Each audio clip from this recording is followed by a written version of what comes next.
तो hello student, कैसे हैं आप सब? बढ़िया। तो भाई आज हम आपके लिए लेकर आए हैं आपके क्लास 10th मैथ्स का चैप्टर नंबर 1, जिसमें हम आपको पढ़ाने वाले हैं मैथ्स का क्रैश कोर्स। बोले तो इस चैप्टर में इस चैप्टर से रिलेटेड जितना भी थ्योरिकल कॉन्सेप्ट है, सारा का सारा आपको अभी वीडियो स्टार्ट से लेके 10 मिनट के अंदर तक समझ में आ जाएगा। उसके बाद यदि आपके पास टाइम बचता है तो जो भी हम क्वेश्चन करवाएंगे उसको आप ज़रूर कीजिएगा।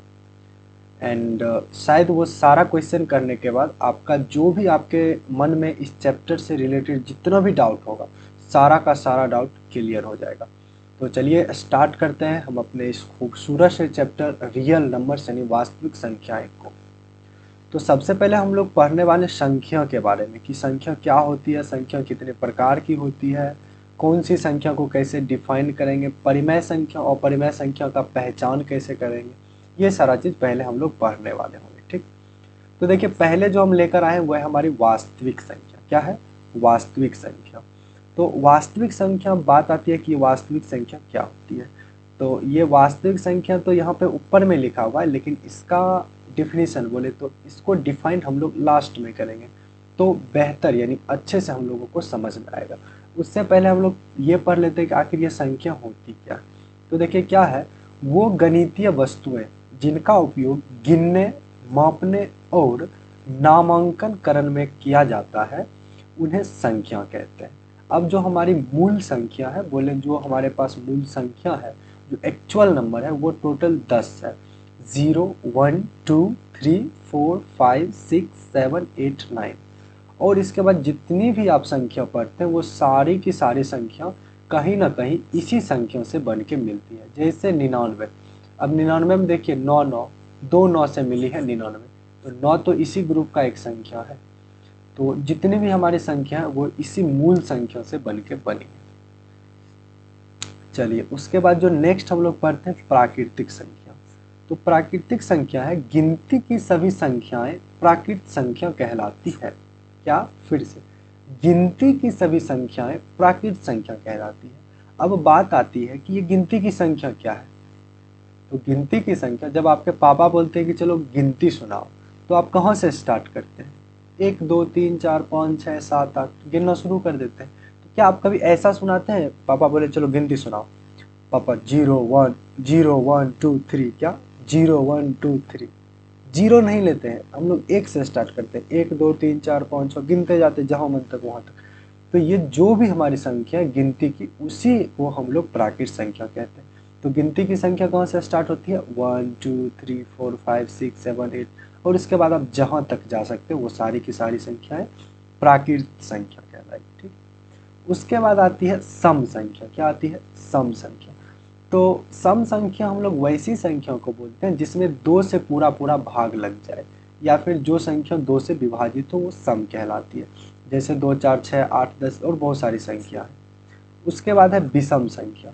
तो वैसी संख्या जिसमें 2 से पूरा पूरा भाग ना लगे वही विषम संख्या है। या फिर वैसी संख्या जो 2 से विभाजित नहीं हो, उसी को हम लोग बोलते हैं विषम संख्या। तो इसका क्या हो जाएगा हमारा एग्जाम्पल? 1 3 5 7 9 और बहुत सारी संख्या जो कि विषम संख्या के कैटेगरी में आती है। उसके बाद जो हम लोग पढ़ने वाले हैं, पहले हम लोग पूर्णांक संख्या नहीं पढ़ के पूर्ण संख्या पढ़ते हैं। क्या पढ़ते हैं? पूर्ण संख्या। तो देखिए प्राकृत संख्या हमारी क्या होती थी, गिनती की संख्या को हम लोग प्राकृत संख्या बोलते थे। जैसे गिनती की संख्या में 1 2 3 4, उसके बाद जहां तक आपका मन है गिन लीजिए, कोई प्रॉब्लम नहीं। अब ये हमारी अभी प्राकृत संख्या है, बोले तो गिनती की संख्या है, लेकिन हम क्या करते हैं इसमें जीरो को भी ऐड कर देते हैं। 0 1 2 3 4 ये। तो यहाँ से लेके यहाँ तक जितनी भी संख्या है इसी को हम लोग बोलते हैं पूर्ण संख्या। क्या? पूर्ण संख्या। यानी प्राकृत संख्या में जब जीरो को सम्मिलित कर लिया जाता है तब जो हमारे पास संख्या की एक ग्रुप बन के आती है उसी को कहते हैं पूर्ण संख्या। तो क्या लिखे यहाँ पे? जीरो सहित सभी प्राकृत संख्याएं पूर्ण संख्या। कुछ नहीं, आप सिंपल प्राकृत संख्या में एक जीरो को भी जोड़ लीजिए तो आपके पास जो संख्या का ग्रुप बन के आएगी वही कहलाएगी पूर्ण संख्या। क्लियर है ये चीज? चलिए आगे, आगे हमारा पूर्णांक संख्या 5 नंबर में। तो पूर्णांक संख्या क्या होता है? अब देखिए पूर्ण संख्या हमारा क्या हुआ, उसके नीचे देखिए पूर्ण संख्या। तो पहले पूर्ण संख्या को लिखते हैं, 0 1 2 3 ऐसे और आगे लिखते जाइए। अब देखिए ये हमारी पूर्ण संख्या है, लेकिन इसी में आप माइनस भी लगा दीजिए, माइनस भी लगा दीजिए, माइनस लगा दीजिए, प्लस भी लगा दीजिए। एक तो पहले प्लस में 1 था, प्लस में 2 था, प्लस में 3 था, अब हम क्या किए, माइनस भी लगा दिए, माइनस भी। तो अब जो ये सारी की सारी संख्या आई इस ग्रुप में, यही कहलाती है पूर्णांक संख्या। पूर्णांक संख्या मतलब पूर्णांक संख्या धनात्मक और ऋणात्मक और जीरो से मिलकर बनी संख्या पूर्णांक संख्या। क्या चीज? धनात्मक और ऋणात्मक और जीरो से मिलकर बनी पूर्ण संख्या। क्या? पूर्ण संख्या। तो पूर्ण संख्या में आप माइनस को भी लगा दीजिए तो भी पूर्णांक संख्या हो जाएगी। पूर्ण संख्या प्लस में भी है फिर भी वो एक पूर्णांक संख्या है। ठीक, तो ये जो भी संख्या है वो एक पूर्णांक संख्या है। क्लियर है? जैसे देखिए पूर्णांक संख्या की बात करें तो 1 एक पूर्णांक संख्या है। क्या है? पूर्णांक संख्या। -1 भी एक पूर्णांक संख्या है, लेकिन -1 पूर्ण संख्या नहीं है। ठीक, तो पूर्णांक संख्या को हमें ध्यान में रखना है। आगे बढ़ते हैं। आगे है अभाज्य संख्या। क्या है? अभाज्य संख्या। अब जैसे यहाँ पे देखिए 2 है, 3 है, 5 है, 7 है, 11 है, 13। एग्जाम्पल में है ये 2 3 5 7 11 13। अब देखिए यहाँ पे जितना भी एग्जाम्पल में संख्या लिखी हुई है, ये सारी की सारी एक ऐसी संख्या है जिसमें या तो 1 से भाग लगेगा। क्या चीज? या तो 1 से भाग लगेगा या फिर स्वयं इसी संख्या से भाग लगेगा। उसके बाद ये 1 और स्वयं को छोड़कर और कोई तीसरी संख्या से इसमें भाग नहीं लगेगा। आप देख सकते हैं 11 में या तो 1 से भाग लगेगा या फिर सिर्फ 11 से, 7 में 1 से भाग लगेगा या फिर सिर्फ 7 से, 5 में 5 से डिविजिबल होगा या फिर 1 से, 3 1 से डिविजिबल होगा या फिर स्वयं बोले तो 3 से। तो वैसी संख्या जो 1 और स्वयं से विभाजित हो, 1 या फिर खुद से विभाजित हो, उसी को हम लोग अभाज्य संख्या बोलते हैं। ठीक, सबसे छोटी अभाज्य संख्या 2 होती है। आगे 8 नंबर भाज्य संख्या। अब भाज्य संख्या में क्या होगा, एक ऐसी, अब देखिए बात यहाँ पे यह है कि 1 और स्वयं से तो हर एक संख्या में भाग लग जाएगा। कोई भी संख्या जैसे हमारा 10 ही है, इसमें 1 से तो भाग लगेगा ही, स्वयं मतलब 10 से भी भाग लगेगा कि नहीं लगेगा। तो जिस संख्या में सिर्फ 1 और स्वयं से भाग लगे उसको बोलते हैं अभाज्य। बट जिस संख्या में 1 और स्वयं को छोड़कर किसी और संख्या से भी भाग लग जाए उसको बोलते हैं भाज्य संख्या। क्या बोलते हैं? भाज्य संख्या। फिर से वैसी संख्या जिसमें 1 और स्वयं को छोड़कर किसी और तीसरी संख्या से भी भाग लग जाए उसी को हम लोग बोलते हैं भाज्य संख्या। जैसे 10 में 1 से भी लग रहा है, 10 से भी लग रहा है, तो 1 और स्वयं को छोड़कर किसी तीसरी संख्या, ये 5 से भी विभाजित हो रहा है या फिर 2 से भी विभाजित हो रहा है, तो ये हमारा क्या हो गया? 10 एक भाज्य संख्या। 9 नंबर अब आती है सअभाज्य संख्या। क्या? सअभाज्य संख्या। तो वैसी दो संख्या जो 1 को छोड़कर किसी दूसरी संख्या से विभाजित नहीं हो। क्या? वैसी दो संख्या जो 1 को छोड़कर किसी दूसरी संख्या से विभाजित नहीं हो। जैसे देखिए 3 और 7 दोनों में सिर्फ 1 से ही भाग लगेगा, इसीलिए यह सअभाज्य है। क्या है? सअभाज्य। 5 और 6 दोनों में 1 को छोड़कर किसी से भी भाग नहीं लगेगा, इसीलिए यह एक सअभाज्य संख्या। जैसे 8 और 4, क्या दोनों में इसमें सिर्फ 1 से भाग लगेगा? नहीं, 2 से भी लग जाएगा। देखिए 2 से 8 में भी है, इसमें भी। यह एक सअभाज्य संख्या नहीं है। 10 और 11, 10 11 में सिर्फ दोनों में सिर्फ 1 से भाग लगेगा और किसी से नहीं। अब यहाँ पे कहिएगा सर 10 में 2 से तो लग रहा है, बट 11 में तो 2 से नहीं लग रहा है, तो दोनों विभाजित होना चाहिए, ऐसा नहीं। तो दोनों में यहाँ पे सिर्फ 1 के सिवा इसका कोई गुणनखंड नहीं है, इसीलिए यह एक क्या है? सहअभाज्य संख्या। क्या है? सहअभाज्य संख्या। अब एक चीज आप गौर किए होंगे, 5 6 सहअभाज्य संख्या, 10 11 सहअभाज्य संख्या, 8 9 सहअभाज्य संख्या, 9 10 सहअभाज्य संख्या। यानी जब हम लोग दो लगातार संख्या को लेते हैं तो सहअभाज्य संख्या हो जाता है। तो हम ये कह सकते हैं कि दो लगातार प्राकृत संख्या हमेशा सहअभाज्य संख्या होती है। क्या? हमेशा। और सहअभाज्य संख्या है यानी इसमें सिर्फ एक से भाग लग रहा है, यानी एक सबसे बड़ी संख्या है जो इसको काट रही है, तो इसका एचसीएफ क्या हो जाएगा? 1 हो जाएगा। क्या हो जाएगा? 1। यानी सहअभाज्य संख्या का एचसीएफ हमेशा 1 होता है। क्या होता है? 1। दूसरा पॉइंट आपको यह याद करना है कि दो लगातार संख्या बोले तो दो लगातार प्राकृत संख्या हमेशा सहअभाज्य संख्या होती है। ठीक है, इसको मिटा देते हैं। स्क्रीनशॉट आप लेना चाहें तो ले सकते हैं। चलिए, अब जो हम लोग नेक्स्ट पढ़ने वाले हैं वो पढ़ेंगे हम लोग इसके परिमेय संख्या के बारे में। किसके बारे में? परिमेय। तो परिमेय संख्या के बारे में आप बचपन से पढ़ते आ रहे हैं। अरे मच्छर भाई, मरना है इसे। तो भाई परिमेय संख्या के बारे में आप बचपन से पढ़ते आ रहे हैं कि वैसी संख्या जिसे P बटे Q के रूप में लिखा जाए और ये जो Q है वो कभी भी 0 के बराबर नहीं होना चाहिए। क्या? वैसी संख्या जिसे P बटे Q के रूप में लिखा जा सकता है और Q कभी 0 के बराबर नहीं हो। एक चीज इसमें और आपको ऐड करना है कि जो यहाँ पे हमारा P और Q है ये दोनों क्या है? एक पूर्णांक संख्या है। क्या है? एक पूर्णांक संख्या। ये हमेशा आपको याद रखना है कि ऊपर और नीचे वाला दोनों क्या होना चाहिए? पूर्णांक संख्या। तो देखिए, वैसी संख्या जिसे P बटे Q के रूप में लिखा जा सके जहां Q कभी 0 के बराबर नहीं होगा। नेक्स्ट, और P और Q दोनों पूर्णांक संख्या होनी चाहिए। P और Q दोनों पूर्णांक संख्या, इस पे थोड़ा ध्यान देना चाहिए आपको, तभी परिमेय अपरिमेय का कंसेप्ट क्लियर होगा। क्या चीज? P और Q दोनों पूर्णांक संख्या होनी चाहिए। एग्जाम्पल में देखिए 3/4। क्या? 3/4। 3/4 में नीचे वाला कभी 0 के बराबर नहीं है, बिल्कुल सही है। ऊपर नीचे देखिए दोनों पूर्णांक संख्या, इसीलिए क्या है? परिमेय संख्या। एक गट्टे में तो एक लिख ही सकते हैं, ऊपर नीचे दोनों पूर्णांक संख्या, इसीलिए परिमेय संख्या। 0/1 तो लिख ही सकते हैं, ऊपर में भी पूर्णांक संख्या, नीचे में भी पूर्णांक संख्या। पूर्णांक संख्या के कैटेगरी में 0 1 आता है, पीछे आप देख सकते हैं बैक करके, ये देखिए अपना तो पूर्णांक संख्या लिखा हुआ, इसमें 0 भी है। उसके बाद जो हमारा है 7/8, तो 7/8 भी ऊपर भी पूर्णांक नीचे भी पूर्णांक। ये भी देखिए ऊपर नीचे दोनों पूर्णांक, इसमें भी ऊपर नीचे दोनों पूर्णांक। अच्छा, एक एग्जांपल लेते हैं, √3/7। यह परिमेय संख्या नहीं है। क्या है? नहीं है। क्यों नहीं है?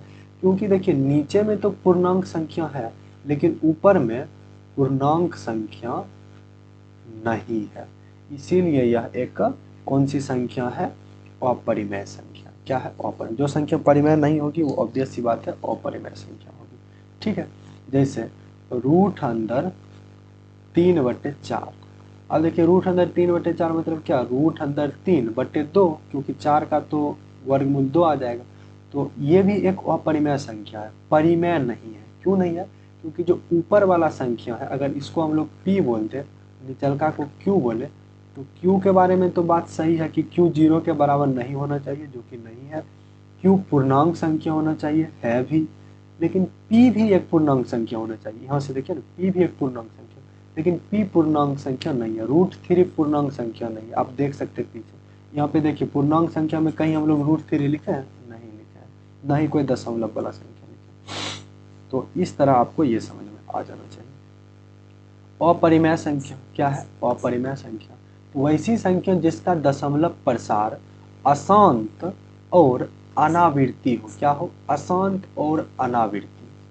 एक तो अशांत होना चाहिए। अशांत में दो टाइप का होता है, एक होता है जैसे पढ़े होंगे 0.333, ये एकदम खाली 3 आते जाएगा, 3। दूसरा टाइप जो होता है वो होता है 1.732, यहाँ पे लगा देगा डैश डैश डैश। अब देखिए ऊपर वाला जो अशांत है इसमें हमको पता है कि आगे 3 3 3 3 आएगा। क्या आएगा? 3 3। लेकिन इसमें आगे क्या आएगा हमें पता नहीं है। तो इस टाइप का जो अशांत दशमलव प्रसार है वही कहलाता है अनावृत्ति। तो वैसा दशमलव प्रसार, वैसी संख्या जिसका दशमलव प्रसार एक तो अशांत हो, अशांत में भी ऐसा वाला अशांत हो कि जिसके बारे में आगे क्या आएगा वो हमें पता नहीं हो, तो वो हमारा क्या हो जाएगा अपरिमेय संख्या। क्या हो जाएगा अपरिमेय संख्या। जैसे √3, √7, 1.732 पाई, ये सारी की सारी संख्या क्या है अपरिमेय संख्या। क्या है अपरिमेय। अच्छा, आपके दिमाग में ये कभी नहीं आना चाहिए कि जो भी रूट अंदर होगा अपरिमेय होगा, ऐसा नहीं। रूट अंदर 4 अपरिमेय नहीं है, क्योंकि रूट अंदर 4 का मतलब 2 होता है।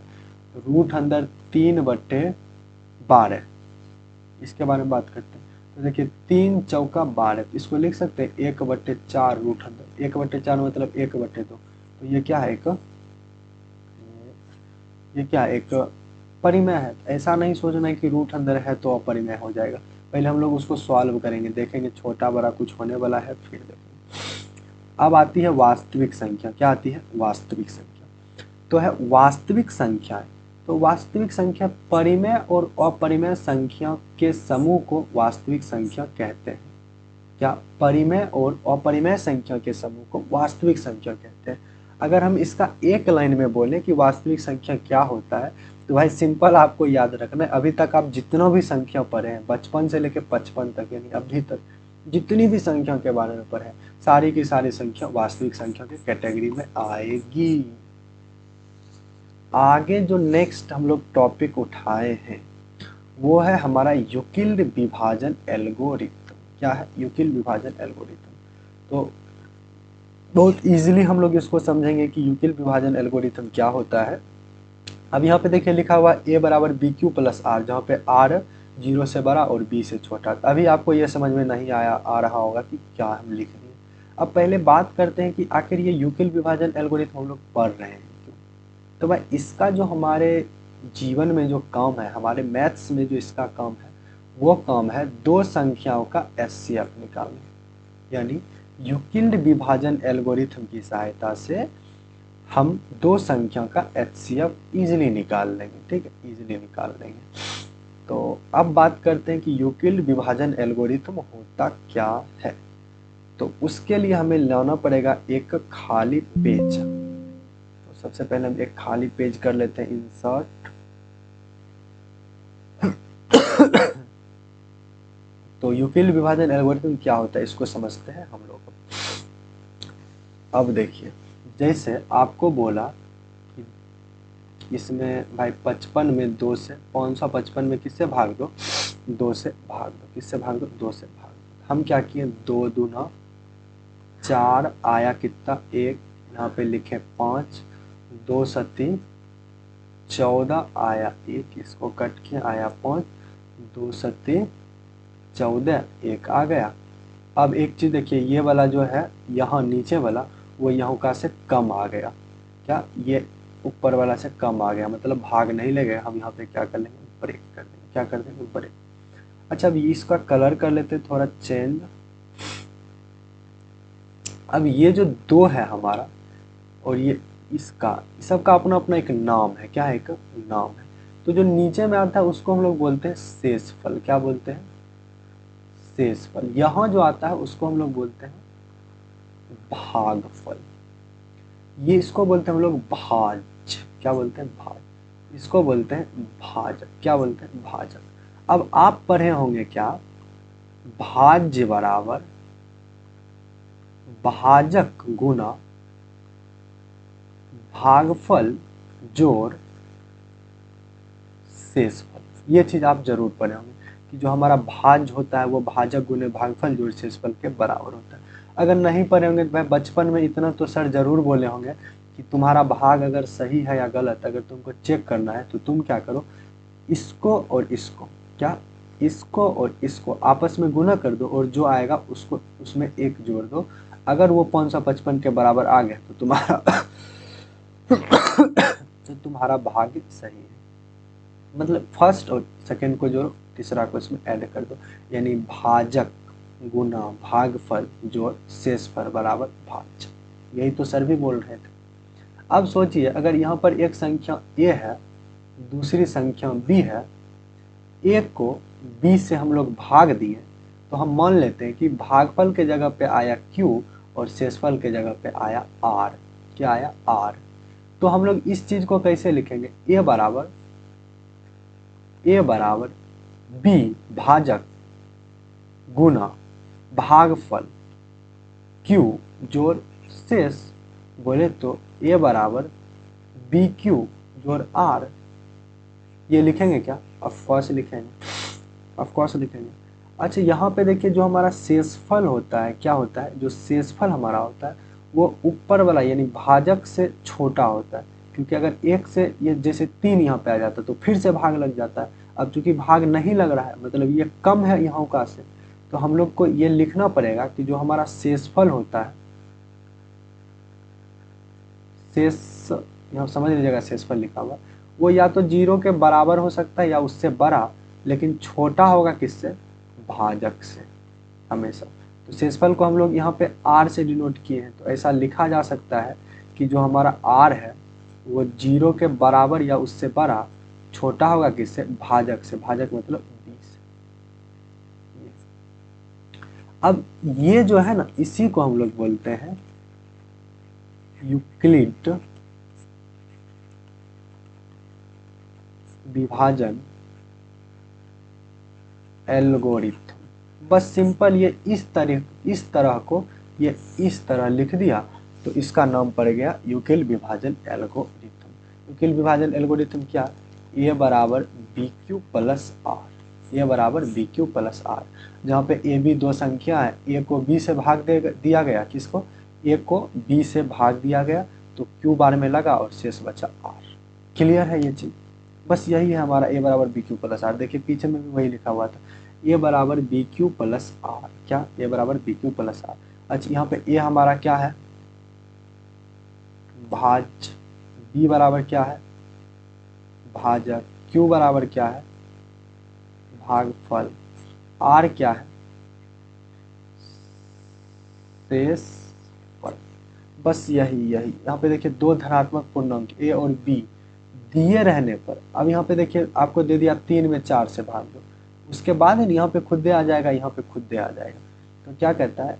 दो धनात्मक पूर्णांक a और b दिए रहने पर ऐसा अद्वितीय पूर्ण संख्या q और r विद्यमान है कि उसमें q और r एक ऐसा विद्यमान है कि a बराबर बी क्यू प्लस आर हो जाएगा। तो शायद आपको यूक्लिड विभाजन एल्गोरिथम समझ में आया होगा। अब बात आती है कि सर यूक्लिड विभाजन एल्गोरिथम की सहायता से दो संख्याओं का एचसीएफ कैसे निकालें। तो आगे बढ़ते हैं, इसको भी थोड़ा देखते हैं। तो इसको मिटा दिया जाए, क्या मिटा दिया जाए? ठीक, इसको थोड़ा बड़ा करते हैं। इसका स्क्रीनशॉट लेना चाहे तो इजीली ले सकते हैं, इसको डिलीट कर देते हैं। चलिए, अब बात आती है कि सर निकालें कैसे यूक्लिड विभाजन। अब देखिए जैसे आपको बोल दिया कि 20 और 44 का HCF ज्ञात करें। क्या दिया? 20 और 44। हम लोग बचपन में क्या करते थे? 44 लिए, 20 लिए, 20 दूना 40 आया, बच्चा 4, 20 यहाँ उतरा, यहाँ पे ये 20 उतर गया, 4 बचे 20 कट गया, लास्ट में जिससे भाग दिए वही आया HCF यानी 4। अब इसको आप यूक्लिड विभाजन में कैसे लिखेंगे? देखिए कितना बार टोटल भाग देने का आप काम किया? 2 बार। एक पहला तो यहाँ 20 से भाग दिए, दूसरा 4 से, लास्ट में 20 से 4 से। तो इस चीज को हम लोग कैसे लिखेंगे? 44 में a बराबर बी क्यू प्लस आर, ऐसे लिखते हैं ना, जहाँ पे इसको थोड़ा नीचे लिखते हैं इरेज करके। इसको समझ लिए तो फिर आपका टेंशन ही दूर है। क्या है हमारा? a बराबर बी क्यू प्लस आर, जहाँ पे a हमारा क्या है? भाज, b हमारा क्या है? भाजक, q हमारा क्या है? भागफल, r हमारा क्या है? शेषफल। तो यहाँ पे देखिए a के जगह पे पहला भाग में क्या है? 44। तो हम लिख सकते हैं 44 बराबर बी क्यू, बी यानी 20 से भाग दिए गुने क्यू 2 बार में लगाएं, शेष कितना बचा, 4 बचा। क्या बचा, 4 बचा। फिर दूसरा बार भाग में क्या किए हैं, दूसरा बार भाग में एक के जगह पे क्या है, 20 है, यानी भाग किस में लगा रहे हैं, 20 में लगा रहे हैं। तो 20 बराबर किससे लगा रहे हैं, 4 से। कितना बार में लगा रहे हैं, तो 5 बार में। शेष कितना बचा, 0। कितना बचा, 0। अब यही हमारा लास्ट में हम लोग किससे भाग लगाते हैं, 4 से। तो यही हमारा लास्ट में देख रहे हैं यहाँ पे 4 से भाग लगाए, तो ये हमारा क्या होगा, HCF।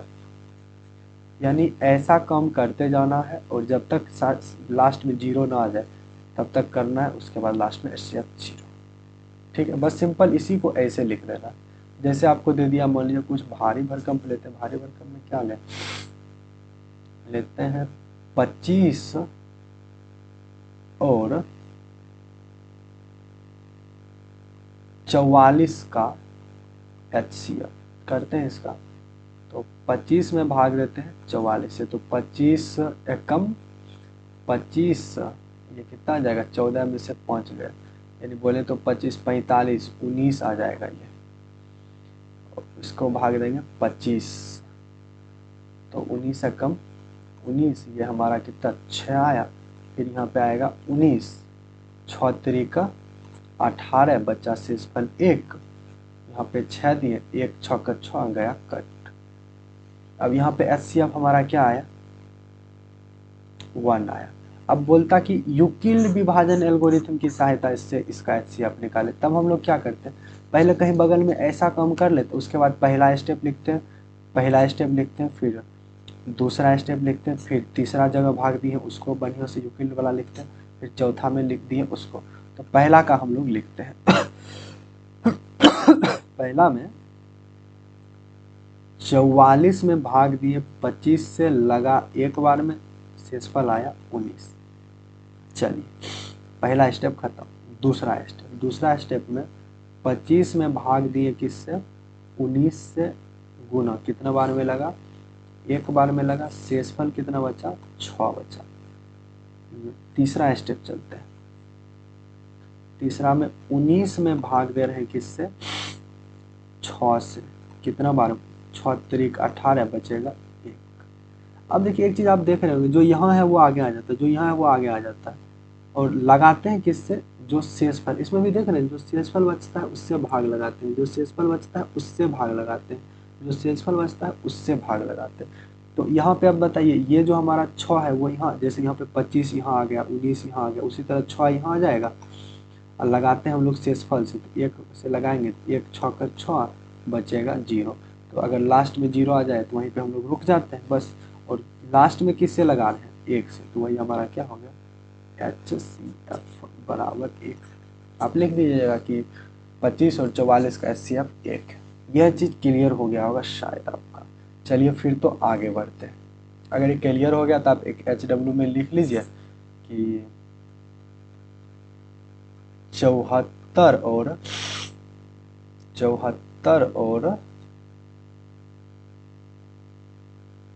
29 का HCF आपको ज्ञात करना।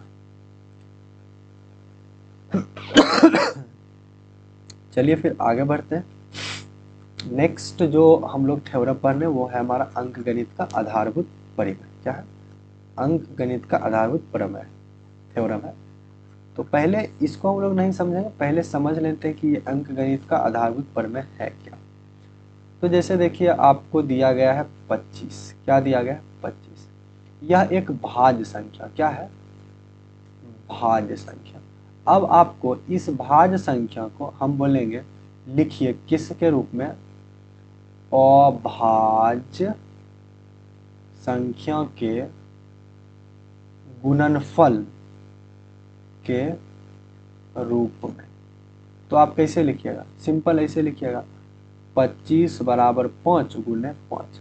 ये तो एक भाज्य संख्या था 25, लेकिन अब जो संख्या को 3-4 को संख्या को जो गुना करके हम 25 पुरा रहे हैं, वो सारी की सारी संख्या क्या है, अभाज्य है। यानी 25 को हम लोग अभाज्य संख्या, देखिए 5 एक अभाज्य संख्या है, अभाज्य संख्या के रूप में लिख रहे हैं। 25 बोले तो भाज्य संख्या को अभाज्य संख्या के रूप में लिखा जा रहा है। यही है हमारा अंकगणित का आधारभूत परिमेय। अंकगणित का आधारभूत प्रमेय क्या कहता है कि आप किसी भी भाज्य संख्या को, किसको, भाज्य संख्या वैसी संख्या जिसमें एक और स्वयं को छोड़कर किसी और तीसरी संख्या से भाग लग जाए। जैसे मान लीजिए हमारा 10 है, क्या है 10, ये एक भाज्य संख्या। तो कहता है किसी भी भाज्य संख्या को अभाज्य संख्या के घातों के गुणनफल के रूप में लिखा जा सकता है। सिंपल भाषा में बोले तो आप किसी भी भाज्य संख्या को अभाज्य संख्या के गुणनफल के रूप में लिख सकते हैं। जैसे 10 को 2 गुने 5, तो देखिए इस तरफ खाली अभाज्य संख्या, इधर भाज्य है, तो क्या कर रहे हैं, भाज्य को अभाज्य संख्या के गुणनफल के रूप में लिख रहे हैं। ले लीजिए आप 100 बड़ा संख्या है तो क्या कर लेंगे, 100 मतलब कितना, 2 गुने 2 गुने 5 गुने 5, 2 दूने 4 पचे 20 25। देखिए इधर भाज्य था, इधर अभाज्य। ले लीजिए मतलब 500 ले लेते, 500 में क्या करेंगे, कर लेते हैं अभाज्य संख्या से सिर्फ भाग देंगे, 2 से भाग देंगे तो कितना आएगा 250, 2 से भाग देंगे तो 125, 5 से भाग देंगे तो 25, 5 से भाग देंगे तो 5, 5 से भाग देंगे तो 1, तो कितना 500 बराबर लिख सकते हैं ना हम लोग, 2 का पावर 2 गुने 5 का पावर 3। तो देखिए इधर क्या था, हमारा भाज्य संख्या था, उसको हम लोग किधर लिख रहे हैं, अभाज्य संख्या के रूप में लिख रहे हैं। क्लियर है, बस यही हमारा है अंकगणित का आधारभूत प्रमेय। आप किसी भी भाज्य संख्या को अभाज्य संख्या के गुणनफल के रूप में लिख सकते हैं। आगे बढ़े क्या, आगे नहीं बढ़ना है, बस इसी को मिटा देते हैं। थोड़ा आप करना चाहते हैं इसे नोट तो कर सकते हैं, हम इसको डिलीट कर रहे हैं। चलिए अब नेक्स्ट जो हमारा कंसेप्ट है वो एलसीएम का। क्या है एलसीएम, ये आखिर एलसीएम है क्या, क्या चीज एलसीएम है क्या। तो एलसीएम निकालने का बहुत सारा विधि पड़े होंगे, जैसे 6, 9, 12 का एलसीएम निकालना है तो ये मेथड कर लेते हैं। दूसरा मेथड भी है, अभाज्य गुणन खंडन विधि है। तो अभी हम लोग एलसीएम फिलहाल पढ़ रहे हैं कि एलसीएम होता क्या है, क्या चीज एलसीएम होता क्या है। तो जैसे यहाँ पे देखिए 6, 9, 12 का एलसीएम निकाले तो 36 आया, क्या आया 36, 6, 9, 12 का एलसीएम 36। इसका मतलब ये जो 36 है ना, ये 36 एलसीएम का मतलब इस तीनों के एलसीएम 36 आया। इसका मतलब ये हुआ कि ये जो 36 है वो सबसे छोटी संख्या है जिसको ये तीनों विभाजित कर देगा। ध्यान से सुनना, ये जो हमारी 36 आई है इस तीनों का एलसीएम, इसका मतलब ये हुआ कि ये जो 36 है वो सबसे छोटी संख्या है जिसको ये तीनों डिवाइड कर देगी, तीनों एक साथ कर देगी डिवाइड। ऐसा नहीं कि वो कर रही है तेगो नहीं, तीनों। इससे छोटी संख्या ऐसी कोई संख्या नहीं हो सकती है जिसको ये तीनों एक साथ डिवाइड करे। डिवाइड करेगा लेकिन एक साथ नहीं। एक साथ मतलब जैसे मान लीजिए 36 में 12 से भी भाग लग रहा है, 9 से भी भाग लग रहा है, 6 से भी भाग लग रहा है, लेकिन वहीं यहाँ पे हम ले लेते हैं 36 से कम ले लेते हैं 18 ले लेते हैं। क्या ले लेते हैं 18। 18 में देखिए 9 से लग रहा है, सही बात है, 6 से भी लग रहा है लेकिन 12 से नहीं लग रहा है, तो तीनों से लगना चाहिए। तो बोले तो हम 36 एक ऐसी छोटी संख्या है जिसमें इस तीनों से भाग लग जाएगा। इससे छोटी संख्या कोई नहीं होगा जिसमें इस तीनों से भाग लगेगा, इसीलिए इसका एलसीएम 36 है। तो एलसीएम का जब भी आप किसी संख्या का एलसीएम निकाल रहे होते हैं तो उस टाइम आप वो सबसे छोटी से छोटी संख्या निकाल रहे होते हैं।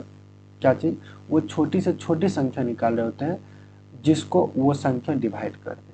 ठीक, तो यहाँ पे वही बात लिखा हुआ, 2 या 2 से अधिक संख्याओं का एलसीएम वह छोटी से छोटी संख्या है जो उन दी गई संख्याओं में से प्रत्येक से पूर्णतः विभाजित है। यानी मान लीजिए आप ए और बी का एलसीएम सी निकालें, क्या निकालें सी। इसका मतलब जो ये सी है ना वो सबसे छोटी संख्या है जिसको ए भी विभाजित कर देगा और बी भी विभाजित कर देगा। क्या कर देगा, विभाजित कर देगा। यानी बोले तो जिसमें ए से भी भाग लग जाएगा और बी से भी भाग लग जाएगा। ये सी एक ऐसी छोटी संख्या, इससे ऐसी कोई छोटी संख्या नहीं होगी जिसमें ए से भी भाग लेगा और बी से भी भाग लेगा। तो एलसीएम का मतलब आपको क्लियर हो जाना चाहिए। चलिए दूसरा है हमारा एचसीएफ। क्या है एचसीएफ, तो यहाँ पे देखिए 320 और 100 का एचसीएफ आया 20। क्या आया 20। 320 और 100 का एचसीएफ आया 20। इसका मतलब क्या, इसका मतलब ये हुआ कि ये जो 20 है ना ये सबसे बड़ी संख्या है जो 100 और 320, किसको 100 और 320 दोनों को विभाजित करेगा, दोनों को, इसको भी इसको भी। क्या, फिर से समझना, 100 और 320 का HCF 20 आया, इसका मतलब 20 एक ऐसी बड़ी संख्या है जो इस दोनों को विभाजित कर देगा। 20 से बड़ी संख्या और कोई संख्या ऐसी नहीं हो सकती है जो इस दोनों को विभाजित करेगा, ये कंफर्म है। आपको लगता है 20 से कोई बड़ी संख्या, सर 50, ना भाई, 50 सिर्फ 100 को विभाजित करेगा, 320 को नहीं करेगा। यानी 20 से बड़ी ऐसी कोई संख्या नहीं है जो इस दोनों को एक साथ विभाजित करे। तो HCF का मतलब क्या है? दो संख्या का HCF निकालते हैं तो हम क्या निकालते हैं? तो जब भी दो संख्या का HCF निकालते हैं तो हम लोग वो सबसे बड़ी से बड़ी संख्या निकालते हैं जो उन दोनों संख्या को क्या करते हैं? विभाजित करते हैं। क्या करते हैं? विभाजित करते। जैसे यहाँ पे देखिए HCF मतलब वह बड़ी संख्या जो दी गई संख्याओं को पूर्णतः विभाजित करती है। क्या? HCF मतलब वह बड़ी संख्या जो दी गई संख्या को पूर्णतः विभाजित करती है, वही दी गई संख्या क्या कहलाती है? HCF कहलाती है। जैसे ए बी का HCF C आया, क्या आया? C। इसका मतलब ये जो C है ना, वो सबसे बड़ी संख्या है जो A को भी विभाजित करेगी और B को भी विभाजित करेगी, A को भी और B को भी। इससे और बड़ी संख्या कोई नहीं हो सकती है जो A B दोनों को विभाजित करे। क्लियर है क्या? Yes no? क्लियर। चलिए आगे बढ़ते हैं फिर।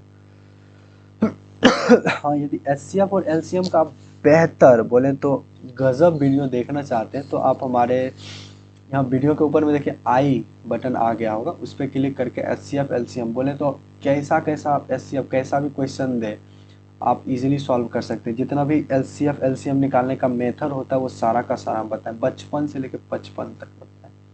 ठीक, वो घेरा करे होंगे कि इस ये चीज़ ऐसे ऐसे वाला, वो भी उसमें बताएं। ठीक है। अब एक चीज़ है कि मान लीजिए एक संख्या आपके पास A है और दूसरी संख्या B है। क्या है? B। क्या है? B। आप क्या किए? A और B का पहले निकाले HCF, वो आया X। फिर क्या किए? A और B का LCM निकाले, वो आया Y। क्या? HCF आया X, LCM आया Y। तो हमारा थ्योरम कहता है कि जो पहली संख्या गुने दूसरी संख्या होती है वो बराबर होती है उनका HCF गुने LCM। क्या? HCF गुने LCM। क्लियर है ये चीज़? मान लीजिए सिंपल है ये भाई, पहली संख्या गुने दूसरी संख्या बराबर उन दोनों संख्याओं का HCF गुना उन दोनों संख्याओं का LCM। ठीक, इसको ऐसे भी लिखा जा सकता है, पहली संख्या गुने दूसरी संख्या बराबर HCF गुने LCM। ठीक, मान लीजिए एक संख्या 2 है और 4 है, ये आपको दो संख्या दे दिया। क्या दे दिया? दो संख्या दे दिया। बोला कि इसका जो LCM है ना, LCM वो है 4, तो HCF क्या होगा? तो आप सिंपल दिमाग लगाइएगा, पहली संख्या गुने दूसरी संख्या बराबर उन संख्याओं का LCM गुने HCF। तो 4 दूनी 8 बराबर LCM कितना है? 4 गुने HCF निकालना है HCF, तो 4 दूना 8, तो इसका HCF कितना आएगा? 2 आएगा। सिंपल। ठीक, आगे बढ़ें क्या? चलिए आगे बढ़ते हैं। अब भाई आगे आया वो बहुत इंपॉर्टेंट, बहुत वेरी वेरी इंपॉर्टेंट। क्या? बहुत इंपॉर्टेंट। √3 एक अपरिमेय संख्या, इसको सिद्ध करना है। तो सबसे पहले हम लोग क्या मानेंगे कि √3 एक परिमेय संख्या है, तो इसे P/Q के रूप में लिखा जा सकता है। अब अगर √3 एक परिमेय संख्या हम लोग माने हैं, क्या कि माना कि √3 एक परिमेय संख्या है। अब भाई हम क्या किए? माने हैं परिमेय संख्या है। अब परिमेय संख्या के लिए जो चीज़ ट्रू है वो हम लोग यहाँ करेंगे, अगर वो ट्रू नहीं हुआ सिंपल वो अपरिमेय संख्या है, ये करने वाले। तो हम क्या किए? माना कि √3 एक परिमेय संख्या है, तो इसे P/Q के रूप में लिखा जा सकता है। सही बात। तो हम क्या किए? √3 बराबर P/Q लिख दिए, जहाँ Q कभी 0 के बराबर नहीं होगा। और ये चीज़ आपको ध्यान रखना है कि P और Q एक सहअभाज्य संख्या। क्या चीज़? सहअभाज्य संख्या। ये इस पे ध्यान दें, सहअभाज्य संख्या। सहअभाज्य संख्या मतलब P और Q एक ऐसी संख्या है जिसमें सिर्फ एक से भाग लगेगा और किसी से भी भाग नहीं लगना चाहिए। ठीक, अब हम क्या किए, इसको बोल दिए इक्वेशन नंबर फर्स्ट, दोनों तरफ कर दिए स्क्वायर। तो √3 का स्क्वायर 3, ये पी स्क्वायर क्यू स्क्वायर, 3 बराबर पी स्क्वायर क्यू स्क्वायर। अब देखिए ये इधर आ गया 3 क्यू स्क्वायर, बचा इधर पी स्क्वायर, सेकेंड स्टेप। अब ये 3 को इधर ला लिए तो क्यू स्क्वायर बराबर पी स्क्वायर बटे 3। सिंपल क्या आया, क्यू स्क्वायर बराबर पी स्क्वायर बटे 3। अब यहाँ पे एक चीज बात कीजिएगा, गौर कीजिएगा, जो पी स्क्वायर को 3 क्या कर रहा है, विभाजित कर रहा है। बोले तो पी स्क्वायर में 3 से भाग लग रहा है, तो हम क्या लिखे हैं कि 3 पी स्क्वायर को विभाजित करता है। क्या लिखे हैं, 3 पी स्क्वायर को विभाजित करता है, तो 3 पी को भी विभाजित करेगा। हम लोग ये पढ़े हैं कि अगर 15 के स्क्वायर को 3 विभाजित करता है तो 3 15 को विभाजित करेगा। ये बात एकदम क्लियर रहना चाहिए। तो वही हम लोग लिखे हैं कि यदि 3 पी को विभाजित करता है तो 3 पी स्क्वायर को विभाजित करता है तो 3 पी को भी विभाजित करेगा। इसका मतलब 3 पी का एक गुणज है। क्या है, गुणज है। अब मान लीजिए कि 15 का एक गुणज 3 है, इसका मतलब क्या कि 3 से 15 में भाग लग रहा है। उसी तरह पी का एक गुणज 3 है, इसका मतलब पी में 3 से भाग लग रहा है, जो कि यहाँ पे है भी, लिखा हुआ भी है। अब हम क्या किए, तो माना कि p बराबर 3 के मान लिए और इस समीकरण में क्या कर दिए, पुट कर दिए, इसमें पुट कर दिए। तो उसको पुट किए तो √3 का स्क्वायर बराबर p के जगह पे 3 के उसका स्क्वायर बट्टे क्यू स्क्वायर, तो 3 बराबर 3 के क्या स्क्वायर 9 के स्क्वायर बट्टे क्यू स्क्वायर। फिर इसको क्रियाक्रम किए, कुछ ऐसा आया क्यू स्क्वायर बट्टे 3 बराबर 9, क्योंकि यहाँ पे देख रहे हैं 3 तिया 9, क्या 3 तिया 9। अब ये क्यू स्क्वायर इधर आ जाएगा ऊपर में, 3 इसके नीचे और इधर बचेगा के स्क्वायर। तो यहाँ पे यदि आप देखिएगा तो यहाँ 3 क्यू स्क्वायर को भी विभाजित कर रहा है। ये जो 3 है वो क्यू स्क्वायर को भी विभाजित करता है, तो इसका मतलब 3 क्यू को भी विभाजित करेगा। अब अगर 3 क्यू स्क्वायर को विभाजित करता है तो ये 3 क्यू को भी विभाजित करेगा।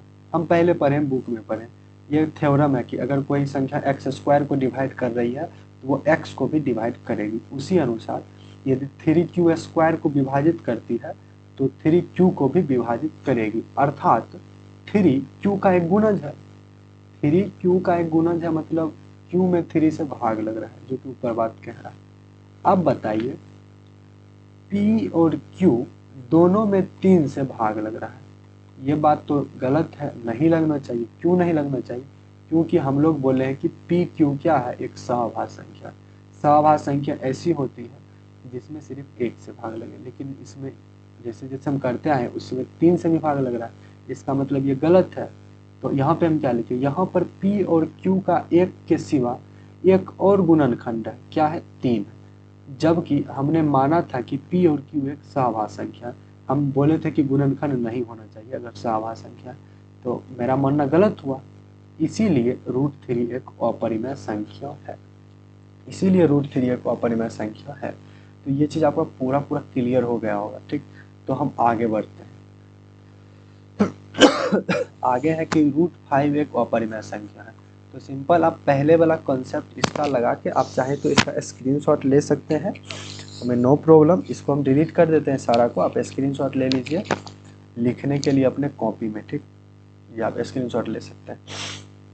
चलिए इसको आप खुद से एक बार ट्राई करें। नेक्स्ट हम लोग पढ़ते हैं परमेय। नेक्स्ट परमेय एक बार पढ़ते हैं। P और Q, जहाँ P और Q दोनों सहभाज्य संख्या, ध्यान देना सहभाज्य संख्या, एक दशमलव प्रसार का दशमलव प्रसार तभी शांत होगा, क्या होगा, शांत होगा, यदि Q का अभाज्य गुणनखंडन 2 का पावर n और 5 के पावर n के रूप में हो। एक चीज, शांत और अशांत आप पढ़े होंगे, क्या पढ़े होंगे, शांत और अशांत दशमलव प्रसार। तो कह रहा है कि कोई संख्या है, मान लीजिए है x बट्टे y, अब इसका दशमलव प्रसार शांत होगा या अशांत, वो करता है y पे डिपेंड। किस पे डिपेंड, y पे। तो आप y का क्या कीजिएगा, अभाज्य गुणनखंडन। अभाज्य गुणनखंडन में 2 और 5 सिर्फ आया तो वो शांत होगा। नहीं तो अशांत। 2 और 5 के सिवा कुछ भी आ गया तो वो अशांत हो जाएगा। क्या हो जाएगा? अशांत। बशर्ते ऊपर नीचा वाला दोनों क्या होना चाहिए? सभाज्य संख्या होना चाहिए, यानी एक दूसरे को थोड़ा भी काटे ना। क्या करे? काटे ना। एग्जाम्पल में क्या? एग्जाम्पल से समझना है। 17/8। 17/8 पहले चेक करेंगे सभाज्य है, ऑफकोर्स है। कटर नहीं है, मतलब काट के देख लेंगे नहीं कट रहा है। देखिए ये नहीं कट रहा है, 17/8 नहीं। अब अगर सभाज्य है तो हम चेक किसको करेंगे? क्यू को। किसको? क्यू को, यानी 8 को। तो 8 का जो गुणनखंडन होता है वो कैसे होता है? देखिए 8 का यहाँ पे करें 8 2 4 2 2 2 1, यानी 2 गुना 2 गुना 2। क्या चीज? 2 गुना 2 गुना 2, 2 गुना 4 गुना 8। आज इसमें सिर्फ 2 आ रहा है, हम क्या बोले कि 2 और 5 के सिवा कुछ नहीं होना चाहिए। तो सिर्फ 2 आया। सर आप तो 2 5 दोनों बोले थे। नहीं, सिर्फ 2 भी आएगा तो भी चलेगा, सिर्फ 5 आएगा तो भी चलेगा, इसके सिवा कुछ नहीं होना चाहिए। तो सिर्फ 2 आया मतलब ये इसका दशमलव प्रसार शांत है। यानी जब आप 17 में 8 से भाग दीजिएगा तो कहीं ना कहीं जाके ये पूरा कट खुट जाएगा। ठीक, इसको चेक करते हैं। 231/232। अब तुम भाई 232 को करने के लिए मत बैठ जाना। सिंपल देखो ये क्या है? सभाज्य संख्या। क्या है? सभाज्य संख्या। एक दूसरे को कभी काटेगा नहीं। अब हम इसका क्या चेक करेंगे? नीचे वाले को। नीचे वाले कहने का मतलब 232 को 2 3 इसका करते हैं अभाज्य गुणनखंड। 2 से लगेगा 116, 2 से लगाएंगे 55 3 58, 2 से लगाएंगे कितना? 50 60, यानी 29। बस 29 पे रुक जाएगा। अब देखो यहाँ पे क्या आया? 232 बराबर 2 गुना 2 गुना 2 गुना 29। हम क्या बोले? 2 और 5 के सिवा कुछ नहीं आना चाहिए, लेकिन यहाँ पे 29 आ गया तो ये हमारा क्या हो जाएगा? अशांत। अब देखो ये कटने वाला है क्या? नहीं कटने वाला। अगर पहले कटने वाला होगा काट देंगे, उसके बाद चेक करेंगे शांत या अशांत। ठीक, नहीं कटने वाला। अब नहीं कटने वाला है, सीधा 29 का करते हैं। 29 का तो गुणनखंडन सिंपल 29 से होगा, अभाज्य संख्या। तो ये हमारा क्या हो जाएगा? अशांत हो जाएगा, क्योंकि इसमें 29 आ रहा है। 27/60। अब इसके बारे में क्या कहते हो? 27/60 के बारे में क्या कहते हो भाई? 27/60 क्या होगा? चेक करें क्या?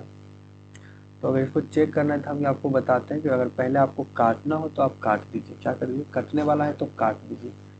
तो हम ऐसा करते हैं, देखिए 9 या 27, 20 या 60, यानी 9/20। अब नहीं कटेगा, ये पक्का नहीं कटेगा, लेकिन नहीं कटेगा।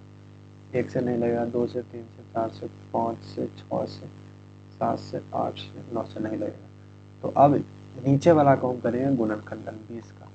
तो 2 से लगाएंगे तो 10, 2 से लगाएंगे तो 5, यानी 20 का गुणनखंडन क्या आ रहा है? 2 गुना 2 गुना 5। यानी इसमें सिर्फ 2 और 5 है, तो जिसमें सिर्फ 2 और 5 उसका दशमलव प्रसार 100। ठीक, तो ये है हमारा शांत और अशांत का चक्कर। आगे बढ़ते हैं। आगे आप जो भी हम आगे बताने वाले हैं उसको आप ऐसे रफली समझिए। कैसे? रफली। रफली बोले तो आप मान लीजिए आपको कोई परिमेय संख्या दिया है p/q के रूप में। यहाँ पे जो समझाना चाह रहे हैं उसको यदि आप समझ गए तो फिर आपको कभी प्रॉब्लम नहीं आने वाला है। इसका आप स्क्रीनशॉट जरूर कर लीजिएगा। ठीक,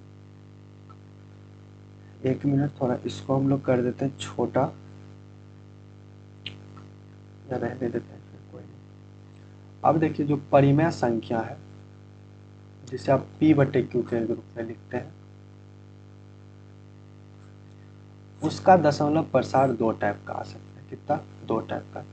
एक तो शांत आ सकता है, दूसरा अशांत आ सकता है। कैसा? अशांत आ सकता है।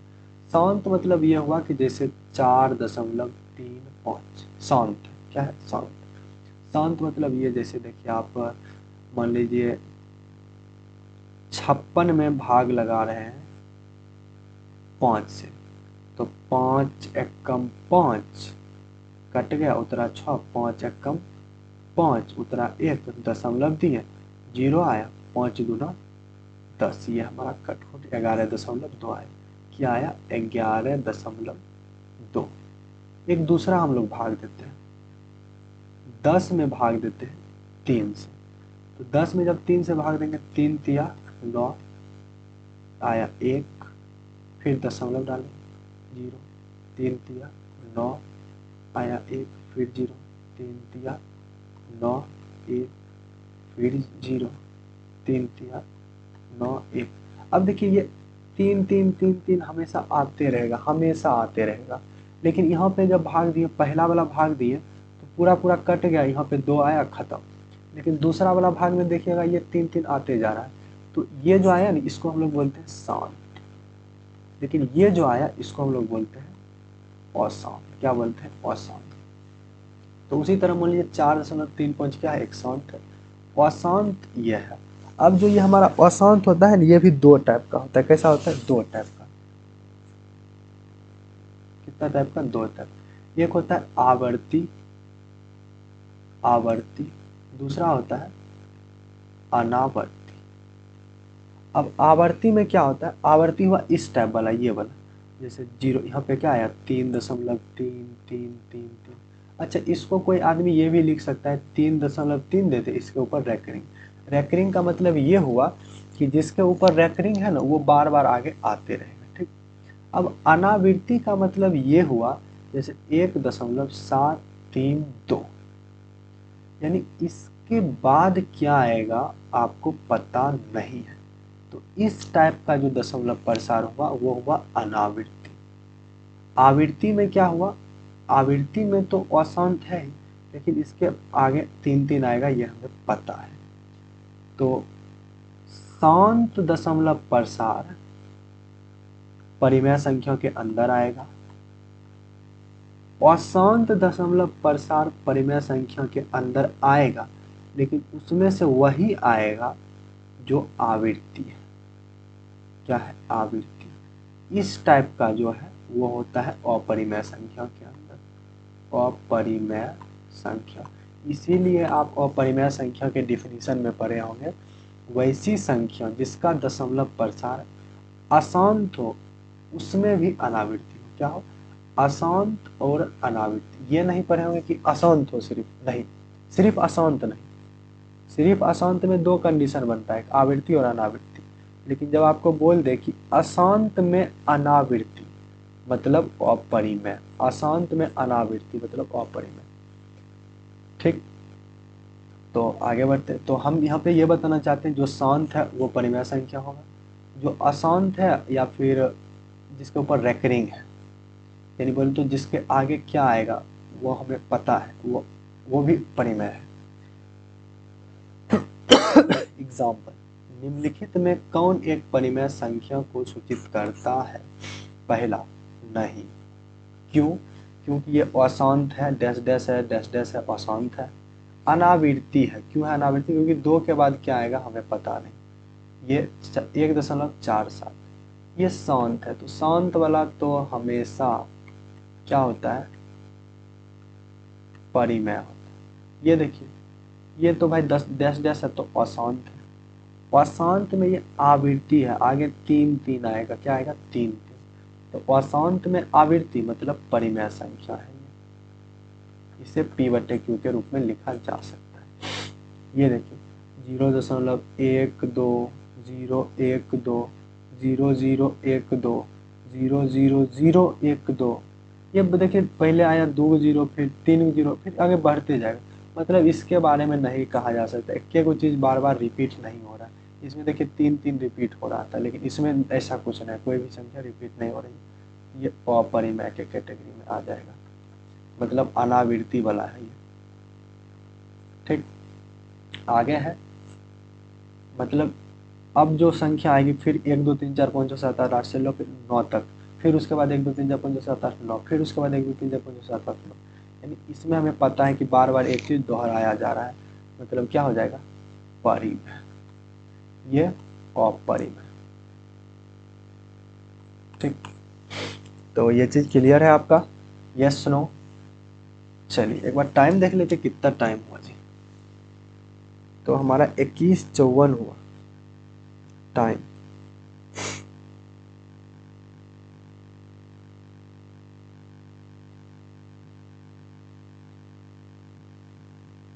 अच्छा, 21:54। तो भाई लेक्चर को यहीं पे समाप्त करें या आगे बढ़े? आगे कुछ क्वेश्चंस है तो ऐसा करते हैं, इस लेक्चर को यहीं पे हम लोग करते हैं शाम यानी ख़त्म।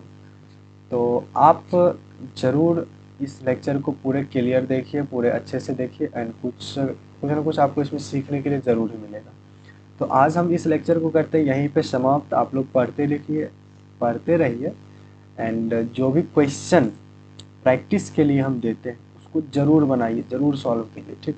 क्योंकि आप कितना भी थ्योरी पढ़ लीजिए, आपको कोई कितना भी बता दे कि ऐसे मोटरसाइकिल चलाया जाता है, आप कभी नहीं सीखिएगा जब तक आप एक्चुअल यानी रियल में बाइक नहीं चलाइएगा। तो यहाँ पे भी वही बात है कि जब तक आप क्वेश्चन प्रैक्टिस नहीं कीजिएगा तब तक आपको कभी पता नहीं चलेगा कि आप कितना रन में है, मतलब आपको पास कितना औकात है, ठीक?